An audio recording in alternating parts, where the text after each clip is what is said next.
Assalamualaikum warahmatullahi wabarakatuh. Kami dari kelompok 3 akan mempresentasikan penelitian kami mengenai identifikasi kadar protein pada tepung ketan pada mata kuliah analisis bahan makanan dengan dosen pengampu Bapak Saifuddin Rahmatullah, MSD. MSI.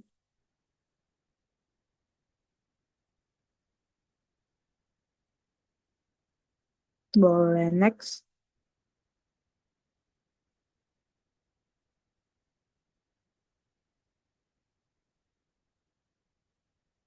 Adapun anggota dari kelompok 3 yaitu Nur Fauziana Nasution dengan NIM 12 12 08 0088 dan Salsabila Oktaviani dengan NIM 12 12 08 0112.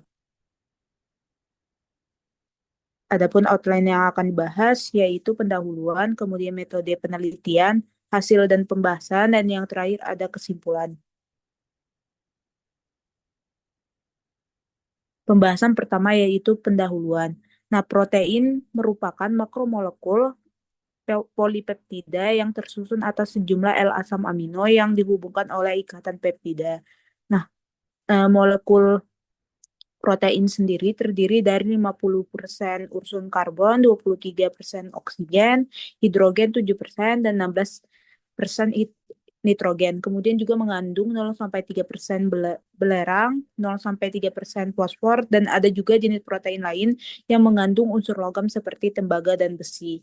Nah, protein sendiri menjadi komponen utama penyusun sel hewan dan manusia, serta sebagai zat pembentuk, pembangun, dan pertumbuhan tubuh.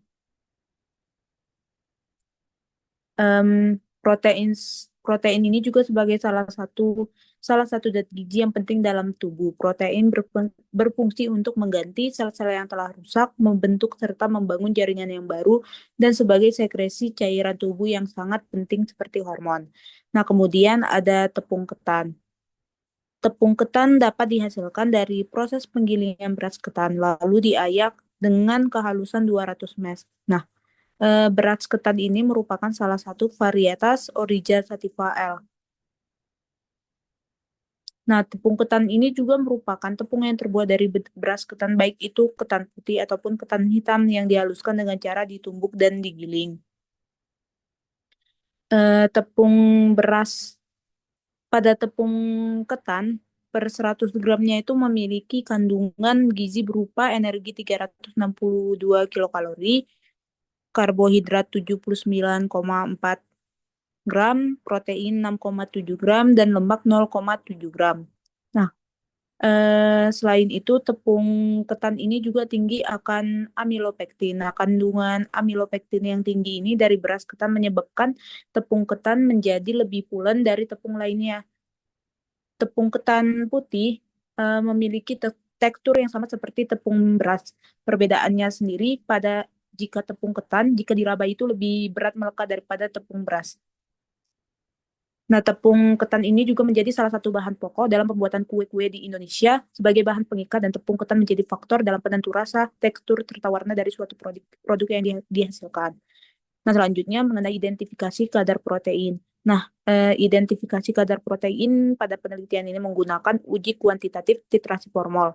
Titrasi formol ini digunakan untuk menghitung protein terlarut dalam cairan berdasarkan kesetimbangan asam basa serta untuk menghitung kadar N amino. Nah, sendiri yaitu dengan adanya air dan penambahan kalium oksalat, protein akan dihidrolisis menjadi asam amino.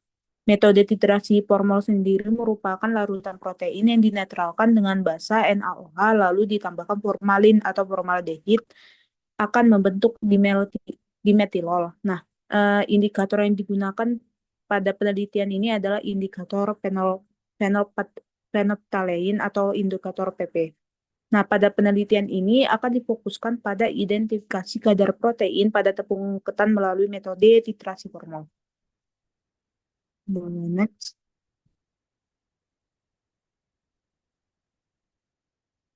Nah, adapun metode penelitian pada penelitian kami yaitu untuk waktu dan tempat pelaksanaan penelitian, penelitian ini dilaksanakan selama 1 minggu, termasuk dalam penyusunan laporan di dilaksanakan di Laboratorium IPA Terpadu UIN Sunan Gunung Jati Bandung, Kampus 1 Jalan AH Nasution nomor 105 Cipadung, Cibiru, Kota Bandung, Jawa Barat. Nah, adapun metodenya itu terdiri dari persiapan sampel-sampel tepung ketan, kemudian melakukan titrasi formal, dan yang terakhir yaitu analisis analisis data kadar protein tepung ketan.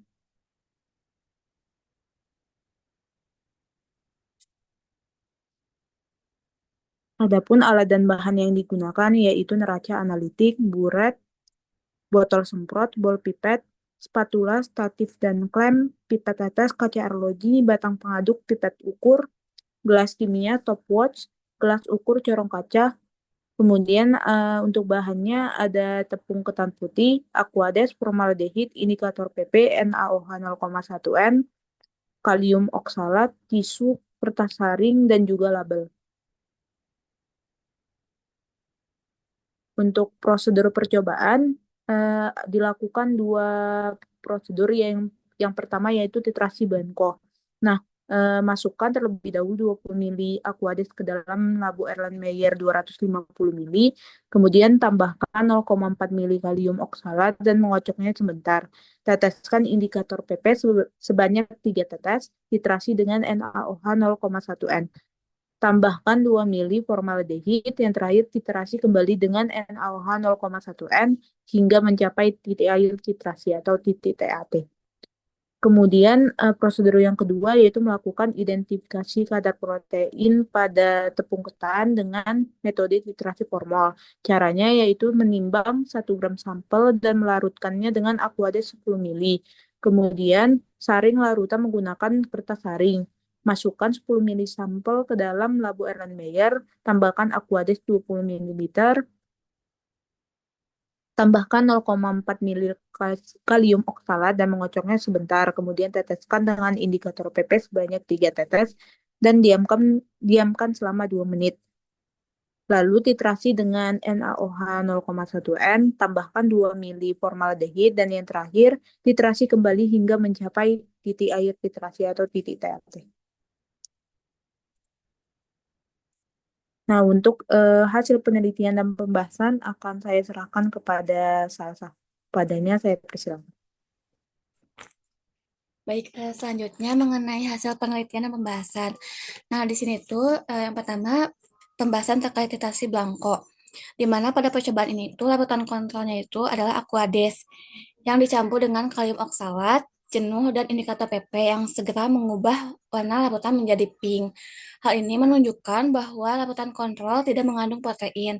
Tujuan dari larutan kontrol ini adalah untuk menentukan volume mililiter NaOH yang bereaksi dengan bahan-bahan kimia yang digunakan dalam analisis yaitu kalium oksalat jenuh, formaldehid, dan air. Nah, di sini kami mensisipkan dokumentasi setiap tahapnya itu untuk sebagai pembuktian bahwa kami telah meneliti terkait kadar analisis protein pada tepung ketan putih.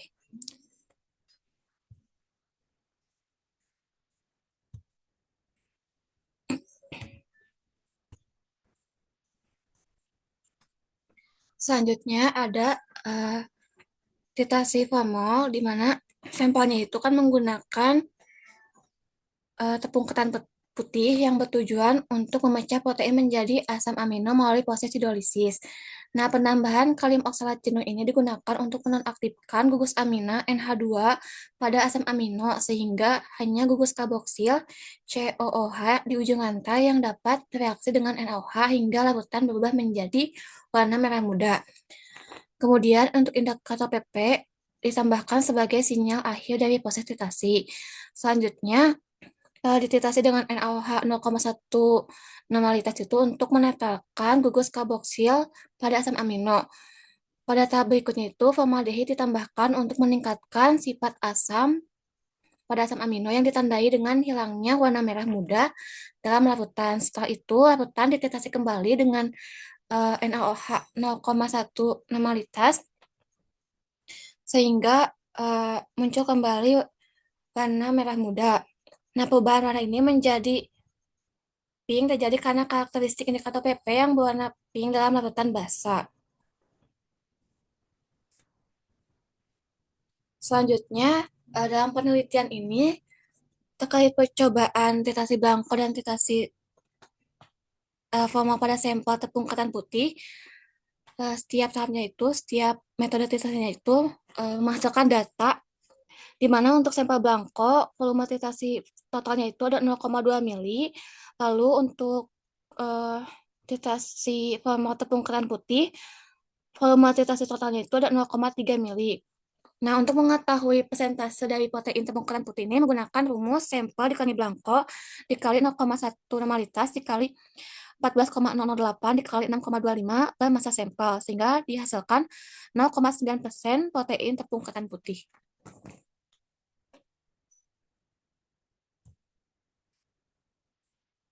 Nah, setelah mendapatkan hasil persentase protein pada tepung ketan putih, di sini juga kami mengaitkan hubungan dengan aplikasi dan industri.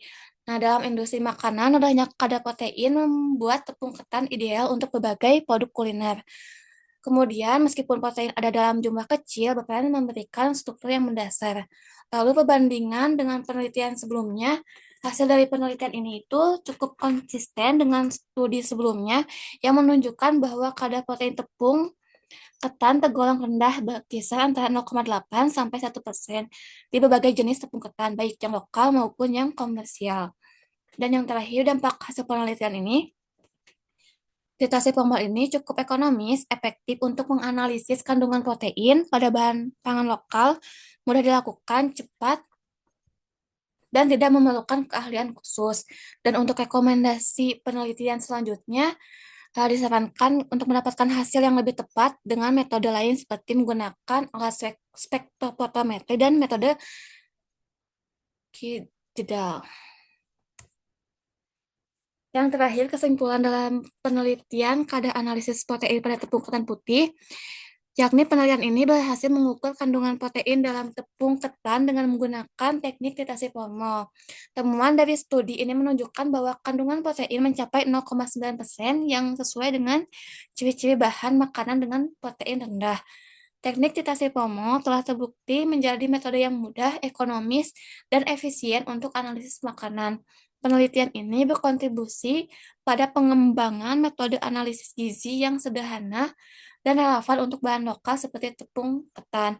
Terakhir, saran untuk penelitian di masa depan adalah menerapkan metode analisis lain seperti digital atau spektrofotometri untuk memvalidasi temuan dan membandingkan kadar protein pada berbagai jenis tepung lokal serta untuk menentukan kadar protein tepung ketan atau lainnya dan untuk membandingkan keakuratan hasilnya.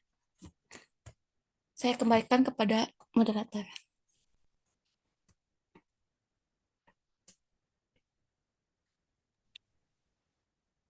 Mungkin cukup sekian presentasi dari kami.